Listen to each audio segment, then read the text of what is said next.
أنا حمياني عمى عين العدو، ربعي هلا طلعت في القمة بدوا، على الوفا والطيب والعز وردوا، لنا مع أهل العرف والمقافصيت.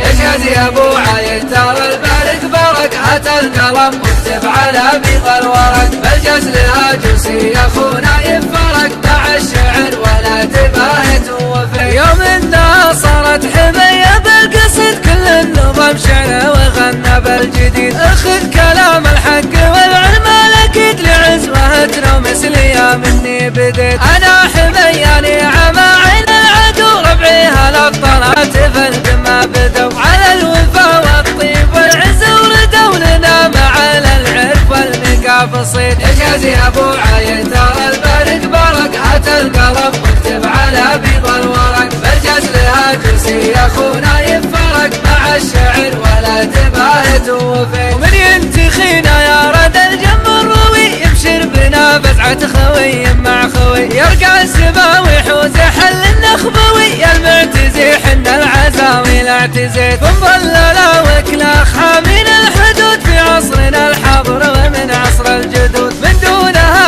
عشنا ولا رخصنا الجهود، ولا هنانا دونها نمو مبيت. يشهد يا ابو عايد ترى البارك برك، هات القلم واكتب على بيض الورق، بالجس لها جوسي يا اخونا يفرق. Alors je suis Monsieur Amiani, je suis président d'une association patronale qui s'appelle le Forum des chefs d'entreprise.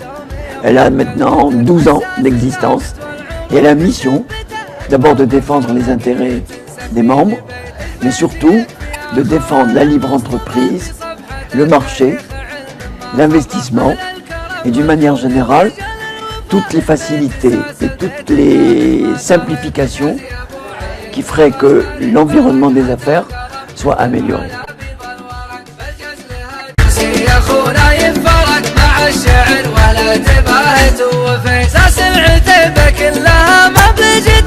Alors, il faut que nos amis français revoient sous un autre angle l'économie algérienne et son fonctionnement. En clair, ça veut dire quoi? Ça veut dire pour nos amis français qu'il n'y a pas que la commande publique. Il y a une économie qui se diversifie avec un rôle accru d'acteurs privés.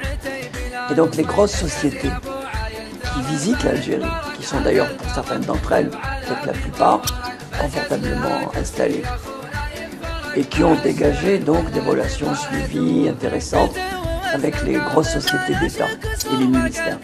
Il faudrait qu'il y ait d'autres relations au niveau intermédiaire, tissées avec les PME.